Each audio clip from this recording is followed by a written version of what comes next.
Alors, si au Québec, au cours des dernières années, on s'intéresse, on a l'impression de plus en plus à ce qui se passe, pas seulement sur Terre, mais un peu dans le ciel, c'est parce qu'il y a des gens qui ont décidé d'y consacrer leur vie, à étudier ce qui se passe en haut de nous. C'est entre autres le cas de René Racine. Bonjour, René Racine. Bonjour. Alors, vous faites ça, ça date quand même. Vous avez toujours eu la tête comme ça, tournée vers le ciel? Moi, je me suis toujours intéressé à l'astronomie depuis mon adolescence. Et bon, j'ai décidé d'en faire une carrière. J'ai fait mes études là-dedans, donc en sciences, si on veut, prendre des doctorats et ensuite devenir professeur universitaire et faire des recherches. Et faire des recherches. Et entre autres, vous êtes directeur de l'Observatoire du Mont Mégantic. Vous êtes également, nos collègues de Radio-Canada vous ont donc décerné le titre de scientifique de l'année. Et vous avez fait parler de vous, vous le faites encore beaucoup parler de vous, à cause, entre autres, de découvertes importantes qui viennent chambouler quand même pas mal de choses quand vient le temps de parler de l'âge de l'univers.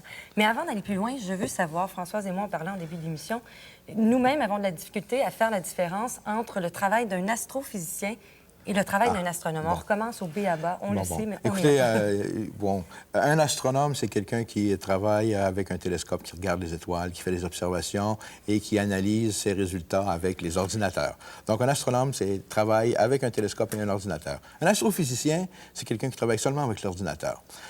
Il fait du travail théorique. Moi, je me moque un peu de mes collègues astrophysiciens, mais en fait, c'est un peu la distinction entre celui qui prend le bâton du pèlerin puis essaie d'explorer des choses et qui revient avec une base de données, et celui qui se spécialise surtout dans l'interprétation théorique de ces données-là. Par contre, les champs d'intérêt, les buts des recherches sont souvent les mêmes, convergents, parce qu'on a déjà ici reçu Hubert Reeves, avec qui on avait parlé, entre autres, de l'âge de l'univers, des origines et tout. Et vos recherches, justement, vont un peu dans ce sens-là. C'est-à-dire que vous vous êtes demandé, vous avez essayé de trouver quel âge avait notre univers? Quel âge de l'univers, oui, c'est ça. Et vos recherches, vos conclusions? Bon, écoutez, nous, on trouve que l'univers, avec les mesures précises qu'on vient de terminer, a un âge d'environ 8 milliards d'années. C'est vieux. C'est vieux, mais pas aussi vieux qu'on le pense. Mais pas aussi vieux qu'on aurait aimé, justement. Oui. Parce que, l'âge de l'univers, on le mesure à partir de son expansion. L'univers, c'est comme une grande bulle qui se gonfle. On mesure la vitesse d'expansion et on mesure ses dimensions et ça nous dit pendant combien de temps ça s'est gonflé, essentiellement. Ça, c'est l'âge de l'univers par l'expansion. Mais on peut aussi regarder les objets les plus vieux qu'on trouve dans l'univers. Les astronomes ont appris à regarder les étoiles, comme on regarde une personne, et à voir un peu son apparence, sa couleur, sa grosseur, etc., dire quel est l'âge des plus vieilles étoiles.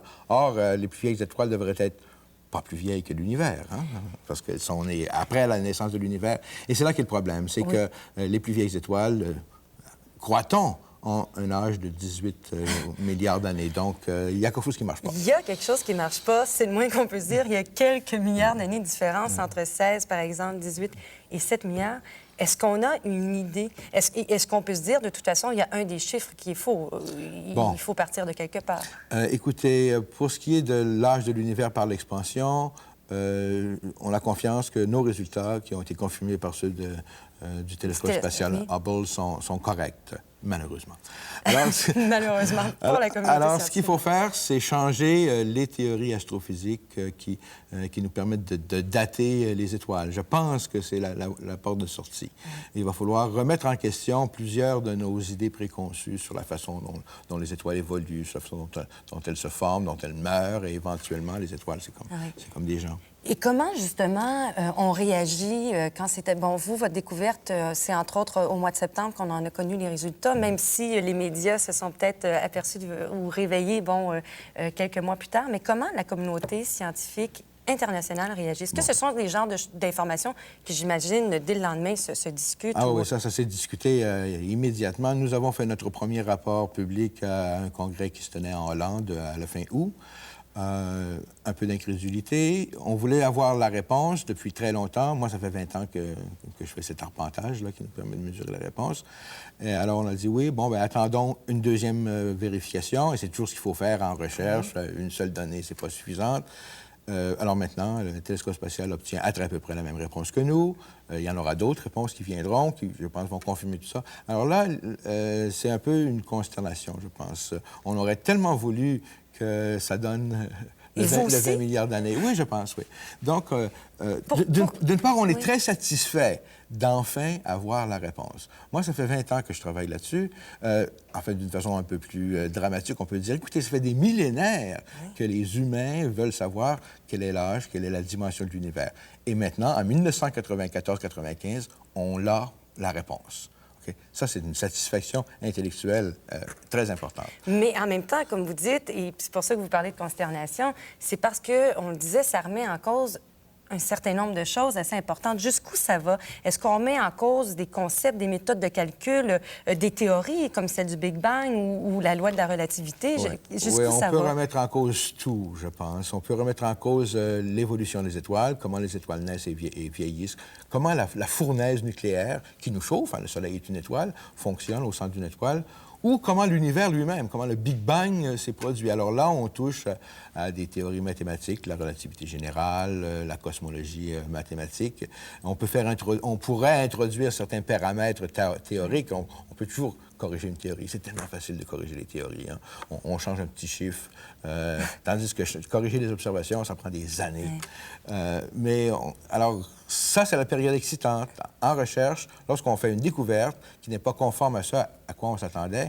Alors là, ça remet les choses en question et on est sûr que d'ici une année ou deux, on va avoir d'autres découvertes importantes. Parce que votre équipe continue. Bon, c'est une équipe, il y a entre autres des chercheurs canadiens. Il y a, je crois, un chercheur américain également. Oui, il y a des vous. chercheurs du Conseil national de recherche et un chercheur américain. Donc, vous, évidemment, dans les prochains mois, vous continuez, dans les prochaines années, à continuer à travailler là-dessus. Mais est-ce qu'il y a d'autres gens qui vont, comme ça se fait un peu en médecine, comme quand on ouvre une brèche, évidemment, tout le monde, il y a beaucoup de gens qui vont dans votre courant, qui vont se mettre à changer peut-être de façon de travailler? Bon, on change de façon de penser maintenant. Ce que les gens vont faire, les spécialistes de l'évolution stellaire, vont tout réexaminer, les processus physiques, leurs idées sur la structure interne des étoiles, et vont essayer de trouver de nouveaux processus physiques qui pourraient raccourcir le temps de vie des étoiles. Oui, je pense que là, on fera des choses intéressantes. C'est fascinant. Écoutez, et c'est très bien parce que, bon,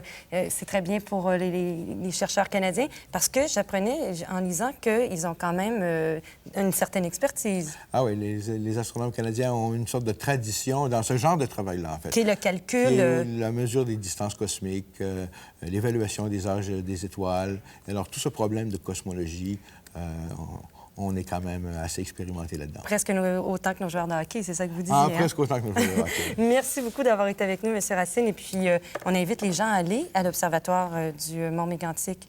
Moi, je promets une visite. Pendant l'été, il fait moins froid. Pendant l'été. Merci beaucoup d'avoir été avec nous. Bon travail.